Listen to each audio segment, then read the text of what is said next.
इस क्लास में हम सदिशों का व्यवकलन पढ़ेंगे। Subtraction of vectors. सदिशों का व्यवकलन मीन्स घटाना। तो इसके पहले हमने देखा सदिशों का योग, जिसमें दो सदिश थे। दो सदिशों का हमने त्रिभुज नियम देखा योग का, तथा दो सदिशों के योग का हमने समांतर चतुर्भुज नियम पढ़ा। इसके बाद हमने बहुभुज नियम देखा। आज हम देखेंगे सदिशों का व्यवकलन। जब सदिशों का घटाना करेंगे तो इसमें भी कितने सदिश होंगे? दो। जैसा कि सदिश योग का त्रिभुज नियम था, दो सदिश थे, वैसे ही व्यवकलन में भी दो सदिश होंगे। तो व्यवकलन मीन्स घटाना, मतलब एक सदिश में से दूसरे सदिश को घटाना। तो हमने योग में क्या सीखा था? हमने योग में सीखा था कि यदि ए वेक्टर में बी वेक्टर को जोड़ें तो हमें क्या मिलता है? एक रिजल्टेंट मिलता है, परिणामी मिलता है, परिणामी सदिश मिलता है, जो कि हमेशा क्या होता है? धनात्मक, पॉजिटिव होता है, जो कि हमेशा धनात्मक होता है। ये हमने सीखा था किसमें?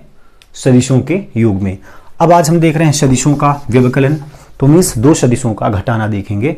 मतलब एक सदिश ए में से सदिश बी को माइनस करेंगे, घटाएंगे, तो हमें क्या निकलेगा? रिजल्टेंट। हमें रिजल्टेंट मिलेगा, परिणामी सदिश मिलेगा। सदिश ए में से सदिश बी को घटाएंगे तो जैसा कि हम इस डिफिनेशन को पढ़ें थोड़ा, तो एक सदिश में से दूसरे सदिश को घटाने का मतलब होता है, एक सदिश में से दूसरे सदिश को घटाने का मतलब क्या होता है? पहले सदिश में मीन्स ए में पहला सदिश ए है, पहले सदिश में दूसरे सदिश के विपरीत सदिश को जोड़ना। दूसरा सदिश क्या है? बी। बी का विपरीत सदिश क्या है? Minus B. ठीक है, दूसरा सदिश क्या? विपरीत। दूसरा सदिश बी, बी का विपरीत माइनस बी। अब माइनस बी को जोड़ना, मतलब जोड़ेंगे कैसे? ऐसे। ये कह रहा ना परिभाषा, पहले सदिश में दूसरे सदिश के विपरीत सदिश को जोड़ना। तो पहले सदिश में ए में दूसरे सदिश बी के विपरीत सदिश माइनस बी को जोड़ना, मतलब इसको हम क्या लिखेंगे? Vector A plus minus B vector equal R vector, ऐसा लिखेंगे हम। ठीक, पहले सदिश में से दूसरे सदिश के विपरीत सदिश को जोड़ेंगे तो हम कहेंगे कि हम सदिशों का व्यवकलन सीख रहे हैं या सदिशों को घटा रहे हैं, दो सदिशों को। तो यहाँ पे देखें तो एक्चुअल में ये दो सदिशों का योग ही है। हम क्या कर रहे हैं? पहले सदिश में से दूसरे सदिश के विपरीत सदिश को जोड़ रहे हैं। मतलब हम क्या कर रहे हैं यहाँ पे हम देखें तो हम सदिशों का योग ही ज्ञात कर रहे हैं, सदिशों का योग ही ज्ञात कर रहे हैं। और जब सदिशों का योग हम ज्ञात करते हैं, तो जब सदिशों का योग हम ज्ञात करेंगे तो व्यवकलन में भी पूरे के पूरे कॉन्सेप्ट सदिशों के योग के ही होंगे। व्यवकलन का कोई कॉन्सेप्ट नहीं होगा इसमें। ठीक है, बात इतनी समझ आई है ना। और जो रिजल्टेंट होगा, ये जो परिणामी होगा, वह हमेशा कैसा होगा? धनात्मक ही होगा। इसमें भी जो परिणामी सदिश होगा वह कैसा निकलेगा? धनात्मक। किसमें? जब इसका हम परिमाण निकालेंगे तो, परिमाण मीन्स आर की वैल्यू जब निकालेंगे तो हमेशा धनात्मक मान मिलेगा। हम चाहे भले ही विपरीत सदिश को क्यों ना घटाएं, मतलब विपरीत सदिश को हम जोड़ रहे हैं इसमें। ठीक, अब बात करते हैं थोड़ा विपरीत सदिश के बारे में। तो विपरीत सदिश है क्या? विपरीत सदिश को समझें। जैसे हमने कहा वेक्टर ए, तो वेक्टर ए का विपरीत सदिश क्या होगा? वेक्टर ए का विपरीत सदिश विपरीत सदिश क्या होगा बताओ? वेक्टर ए का विपरीत सदिश माइनस का वेक्टर ए क्या हो जाएगा? माइनस का वेक्टर ए। इसी प्रकार वेक्टर बी का विपरीत सदिश क्या हो जाएगा? माइनस का वेक्टर बी। तो इसमें इन दोनों में क्या डिफरेंस समझ आ रहा है? क्या अंतर दिख रहा हमें? वेक्टर ए का विपरीत सदिश ए, वेक्टर ए, जैसा कि हम सदिश में जब सदिश विश्लेषण में जब हमने इंटर किया तो भाग एक में ही हमने सिखाया था कि वेक्टर का मतलब होता है मैग्नीट्यूड के साथ साथ डायरेक्शन भी, परिमाण के साथ साथ दिशा हो, उसे हम कहते हैं सदिश राशि।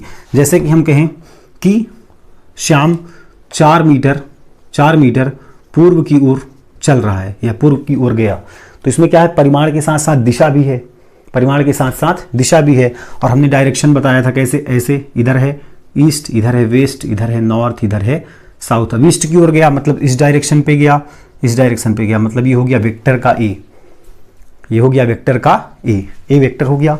कितना हो गया? 4 मीटर ईस्ट, 4 मीटर पूर्व की ओर। बात समझ आई? अब ए वेक्टर का विपरीत सदिश क्या हो जाएगा? माइनस का वेक्टर ए। माइनस का वेक्टर ए क्या होगा? माइनस का वेक्टर ए, ये हो गया वेक्टर ए। तो माइनस का मतलब अब क्या कर दें? इसकी दिशा को बदल दें तो माइनस का वेक्टर ए आ जाएगा। तो ये कितना निकल जाएगा? 4 मीटर वेस्ट आ जाएगा, है ना। 4 मीटर वेस्ट आ जाएगा ना।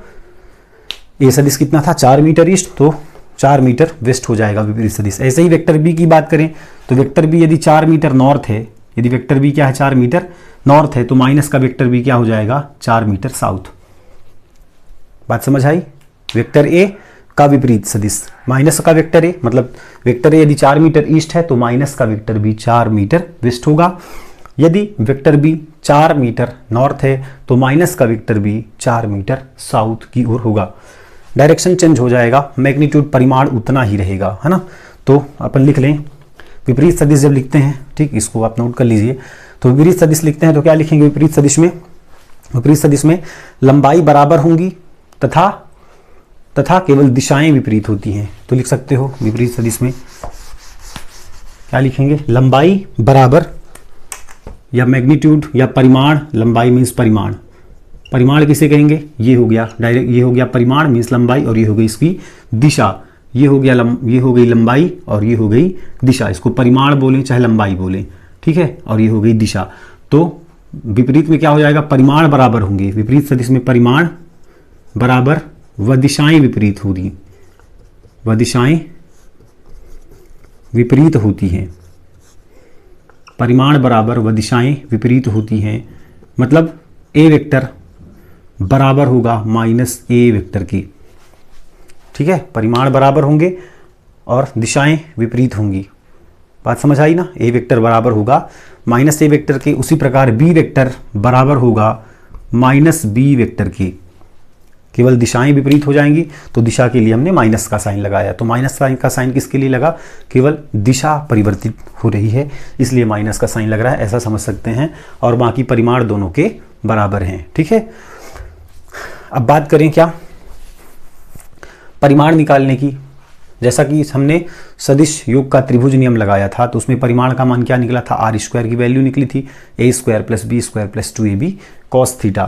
तो यहाँ पे भी हम मान निकाल लेते हैं, तो इनको नोट कर लीजिए, इसको मिटाते हैं, ठीक।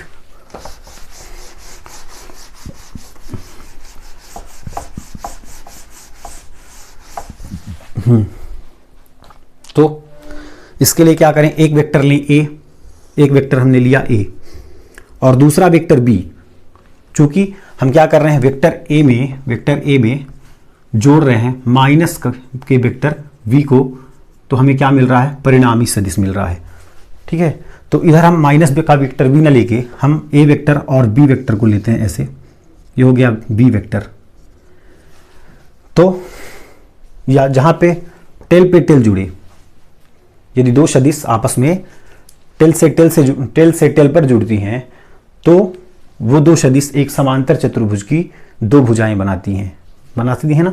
इसको हम बढ़ा सकते हैं ऐसे, तो ये समांतर चतुर्भुज बन जाएगा। तो जब दो सदिश आपस में टेल टू टेल जुड़ती हैं तो वे समांतर चतुर्भुज की दो भुजाओं को प्रदर्शित करती हैं। मान लेते हैं दोनों सदिशों के बीच का कोण है थीटा, दोनों सदिशों के बीच का कोण हो गया थीटा। तो अब हम निकालना क्या है, ये क्या था, ये तो सदिश योग का त्रिभुज नियम हो जाएगा इसी में, ठीक। हालांकि त्रिभुज नियम भी नहीं होगा, क्यों, क्योंकि जब टेल टू टेल जुड़ेगा तो समांतर चतुर्भुज की भुजाएं बनाएंगी और जब हेड टू टेल जुड़ेगा तो सदिश योग का त्रिभुज नियम लगेगा। तो ये समांतर चतुर्भुज की भुजाएं बना रही हैं। तो मान लेते हैं वेक्टर ए और वेक्टर बी के बीच का एंगल है थीटा। अब हमें माइनस का वेक्टर बी बनाना है, तो माइनस का वेक्टर बी किधर बनेगा बताओ, इधर क्या होगा, परिमाण में बिल्कुल बराबर और दिशा विपरीत हो जाएगी, मतलब ये हो जाएगा माइनस का वेक्टर वी। बात समझ आ रही है, ये हो जाएगा माइनस का वेक्टर वी, परिमाण में बिल्कुल बराबर दिशा में विपरीत, है ना। अब यहाँ पे ये एंगल है थीटा। अब बताओ एक सरल रेखा जो होती है, एक सरल रेखा कितने का कोण बनाती है, एक सरल रेखा बनाती है 180 डिग्री का कोण। अब इतना कोण थीटा है तो ये वाला कोण कितना बचा, ये बचा 180 माइनस थीटा, ये कोण इतना ही बचा, कितना बचा 180 माइनस का थीटा। तो ये वाला एंगल कितना हो जाएगा 180 माइनस थीटा, ये एंगल इतना हो जाएगा 180 माइनस थीटा, ठीक। अब देखें तो इसको क्या बना सकते हैं, समांतर चतुर्भुज ऐसे बना सकते हैं ना। इसको हमने बना दिया ऐसे समांतर चतुर्भुज बन गया ये। अब यहां से क्या निकाल देंगे, इसका परिणामी सदिश, रिजल्टेंट परिणामी निकल जाएगा आर वेक्टर। परिणामी हमने निकाल दिया इसका आर वेक्टर और इनके बीच बनने वाला कोण है 180 माइनस थीटा। बीच बनने वाला कोण 180 माइनस थीटा।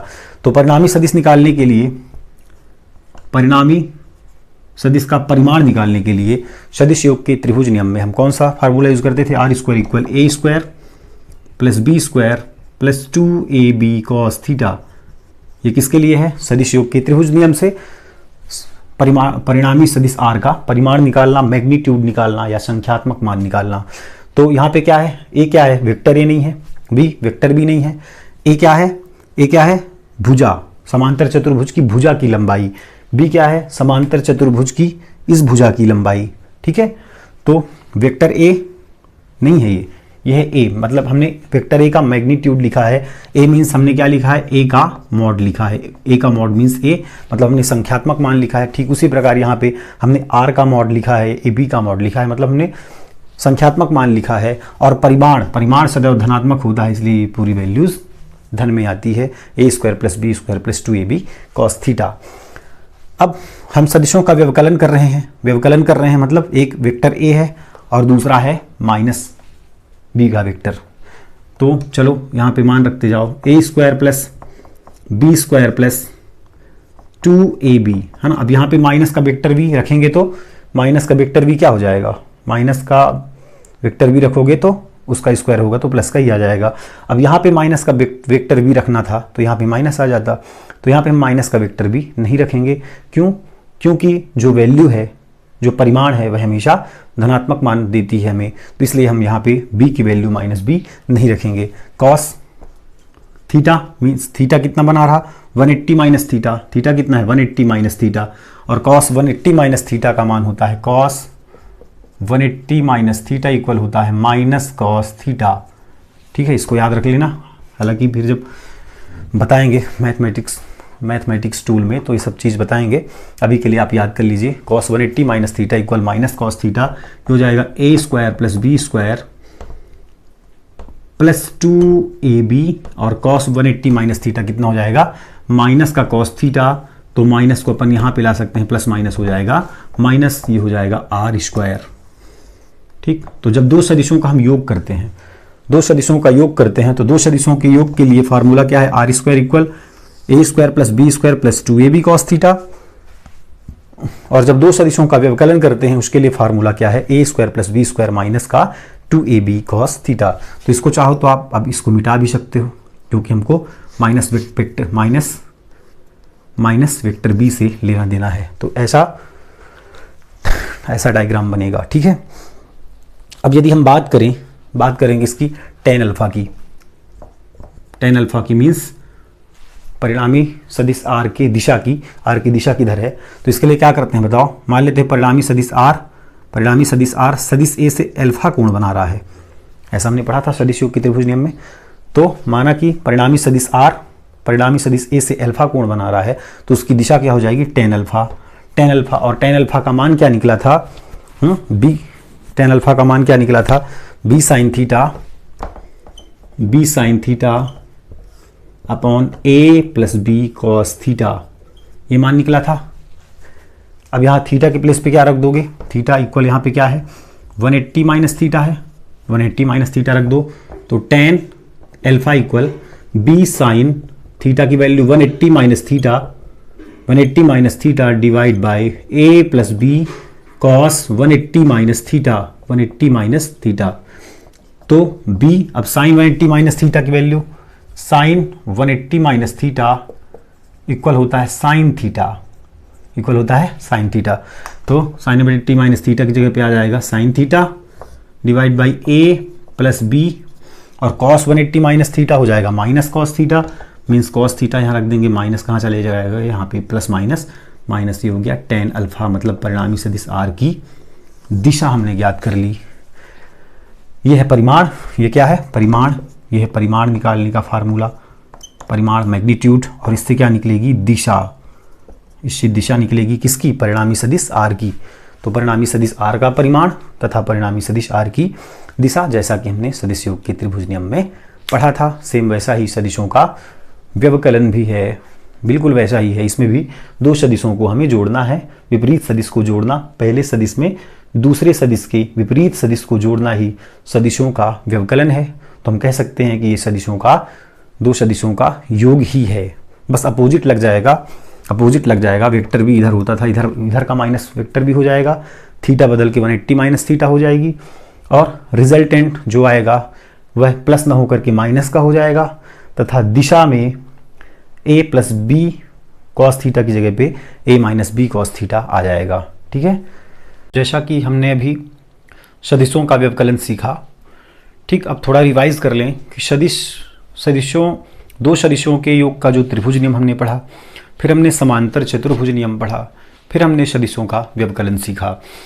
तो सदिशों के योग में हम क्या कर रहे थे, दो वेक्टर हमने लिया, एक वेक्टर a और दूसरे वेक्टर b को हमने कैसे जोड़ा, वेक्टर a के हेड से वेक्टर b के टेल को हमने जोड़ा, है ना। हेड को इसके टेल को, वेक्टर b के टेल को वेक्टर a के हेड से हमने जोड़ा, तो हमें ऐसा रिजल्टेंट मिला था r, जिसकी दिशा थी ये।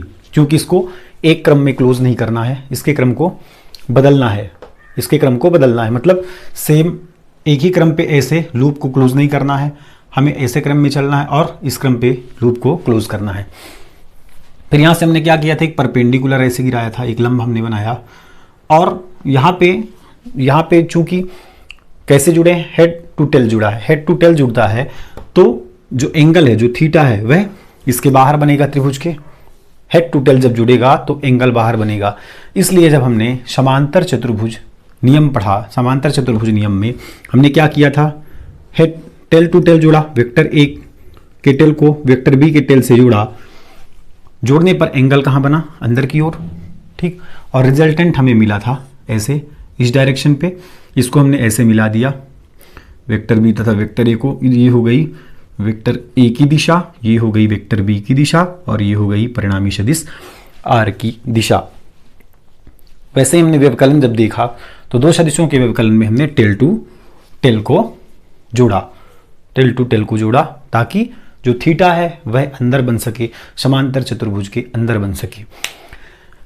बात ये हुई है ना। और बार बार जब मैं बोल रहा था कि सदिशों के त्रिभुज नियम में, दो सदिशों के त्रिभुज नियम में हमने पढ़ा था, दो सदिशों के त्रिभुज नियम का जब हम योग देख रहे थे, दो सदिशों के योग का त्रिभुज नियम में हमने पढ़ा था, तो एक्चुअल में हमने पहले त्रिभुज नियम पढ़ा, फिर समांतर चतुर्भुज नियम को हम अलग से न पढ़ करके उसके डायग्राम को हमने त्रिभुज नियम के ऊपर ही उस डायग्राम को बना दिया था। लेकिन जब एग्जाम में आएगा समांतर चतुर्भुज का नियम, तो आपको समांतर चतुर्भुज का डायग्राम बनाना पड़ेगा। उसके लिए आप क्या करोगे, वेक्टर a और वेक्टर b को टेल टू टेल जोड़ोगे और थीटा अंदर की ओर बनेगा, वो है समांतर चतुर्भुज का नियम। और जब दो सदिशों के योग का त्रिभुज नियम आएगा तो क्या करोगे, हेड टू टेल जोड़ोगे, और जो थीटा होगा वह बाहर की ओर बनेगा, ऐसे लंब बनाएगा, और सदिश ए परिणामी के साथ जो कोण बनाएगा अल्फा, इसको बोलेंगे हम परिणामी सदिश आर की दिशा। ये क्या है, परिणामी सदिश आर की दिशा निकलती है, इसका मान है b sine theta upon a plus b cos theta, दिशा निकालने का। ठीक, अब इससे रिलेटेड एक न्यूमेरिकल कर लें। मान लेते हैं 4 न्यूटन और 3 न्यूटन के दो बल, 4 न्यूटन व 3 न्यूटन के दो बल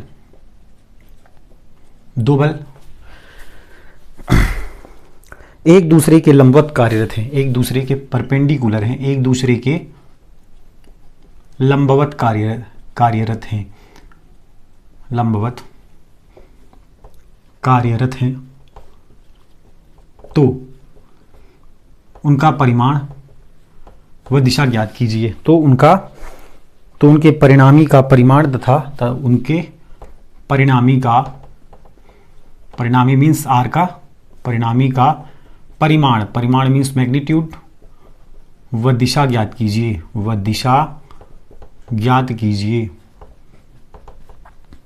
अब ये कैसे हैं, 4 न्यूटन का बल और 3 न्यूटन का बल एक दूसरे के लंबवत कार्यरत हैं, मीन्स बल क्या है, एक सदिश राशि है, वेक्टर क्वांटिटी है।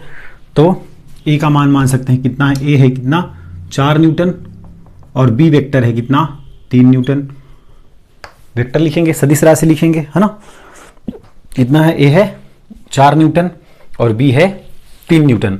अब हमें क्या निकालना है, परिणामी का परिमाण निकालना है और दिशा निकालनी है। तो परिमाण और दिशा निकालने के लिए हमें क्या करना पड़ता है, परिमाण और दिशा निकालने के लिए हम वेक्टर नहीं लगाते, हम केवल संख्यात्मक मान लिखते हैं, इसलिए इस पर वेक्टर नहीं लगेगा।